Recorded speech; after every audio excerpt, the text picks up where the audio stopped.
Ito mga loves, nagluluto ako ng hamot. Igigisa ko yung bawang at saka yung sibuyas. Mga loves. Ito mga loves, oh yan, ang hamot. Lagyan natin ng pork comb at saka barak. Mag-add na din tayo ng asin. Kunti lang. At naglagay na din ako mga loves ng tipsy roman. Mga loves, luto na yung manok natin. Tatanggalin ko na siya mga loves. I-oven natin ito mamaya. Ay.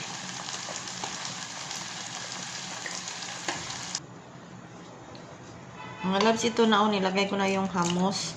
Tapos, dagdag na natin yung bigas para luto na siya. Yun. Patakpan na natin mga loves. Patakpan natin para luto.